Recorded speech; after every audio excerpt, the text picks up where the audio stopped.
Assalamualaikum warahmatullahi wabarakatuh. Di sini kami akan mempresentasikan tentang pengaruh manajemen laba, debt to equity ratio, dan return on asset terhadap PPh badan terutang. Sebelum itu perkenalkan anggota kami. Yang pertama Husna Juwita, yang kedua Rizka Angel Octavia, yang ketiga Nurul Rizky Amelia, yang keempat Aldi Sandiko, yang kelima Nia Pretiwi, yang keenam Ilham Noval Asmi. Baiklah, materi pertama akan dibawakan oleh Aldi Sandiko. Latar belakang, menurut Sofyan Safri Harahap, debt to equity ratio adalah rasio yang menggambarkan sampai sejauh mana modal pemilik dapat menutupi utang-utang kepada pihak luar.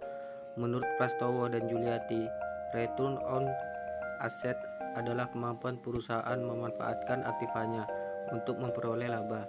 Menurut Fisher dan Rosenweig, manajemen laba adalah tindakan-tindakan manajer untuk menaikkan atau menurunkan laba periode berjalan dari sebuah perusahaan yang dikelolanya. Tujuan penelitian yang pertama, pengaruh manajemen laba, debt to equity ratio, return on asset secara posisi parsial terhadap PPh badan terutang. Yang kedua, pengaruh manajemen laba, debt to equity ratio, return on asset secara terhadap PPh badan terutang. Baiklah, saya akan melanjutkan materi berikut, yaitu tentang landasan teori. Yang pertama, pengertian pajak. Menurut Dr. Masumitra SH tahun 2005, pajak merupakan suatu iuran masyarakat kepada pemerintahannya atau negaranya berdasarkan perundang-undangan atau peralihan kekayaan dari sektor swasta ke sektor publik yang dapat dipaksakan dan langsung bisa ditunjuk serta dipakai untuk membiayai kebutuhan atau kepentingan umum. Yang kedua, pajak penghasilan dan PPh badan. Pajak penghasilan adalah pajak yang dikenakan terhadap subjek pajak atas penghasilan yang diterima atau dikenakan secara berkala dalam jangka waktu tertentu dalam tahun pajak. PPh badan. PPh badan adalah pajak yang dikenakan atas penghasilan yang diterima atau diperoleh oleh badan seperti yang dimaksudkan dalam Undang-Undang KUP. Yang ketiga, manajemen laba. Manajemen laba adalah aktivitas manajerial untuk mempengaruhi dengan menurunkan atau menaikkan suatu laba. Keempat, debt to equity ratio atau DER adalah ukuran yang dipakai untuk melihat besarnya jaminan yang tersedia di kreditur. Dan yang terakhir, return of asset atau ROA, yaitu adalah rasio profitabilitas yang digunakan untuk mengukur kemampuan perusahaan dalam memperoleh laba dengan memanfaatkan total aktiva. Baiklah, saya lanjutkan oleh teman saya sendiri. Metode penelitian ini menggunakan pendekatan kuantitatif. Menurut Sugiono, penelitian kuantitatif adalah penelitian yang memperoleh data berbentuk angka. Adapun data yang digunakan adalah laporan keuangan tahunan perusahaan real estate dan properti pada tahun 2015 sampai dengan 2016 dan tidak terdapat dalam desletting serta konsisten dalam sektor real estate dan properti di Bursa Efek Indonesia. Populasi dan sampel. Populasi dari penelitian adalah 51 perusahaan real estate dan properti yang terdaftar di BEI terdiri dari tahun 2015-2016. Dan proses pengambilan sampel digunakan metode purposive sampling. Teknik pengumpulan data adalah dokumentasi.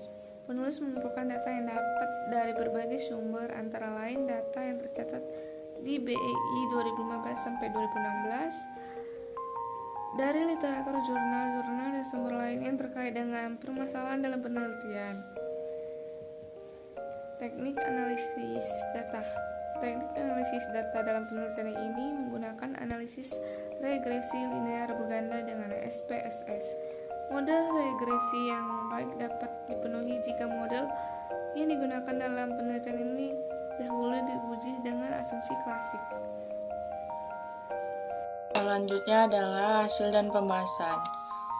Perusahaan sektor real estate dan properti merupakan salah satu dari banyak sektor perusahaan yang terdaftar di Bursa Efek Indonesia. Jumlah keseluruhan perusahaan real estate dan properti yang terdaftar di Bursa Efek Indonesia selama periode 2015 sampai dengan 2016 sebanyak 51 perusahaan. Selanjutnya kelebihan dan kekurangan.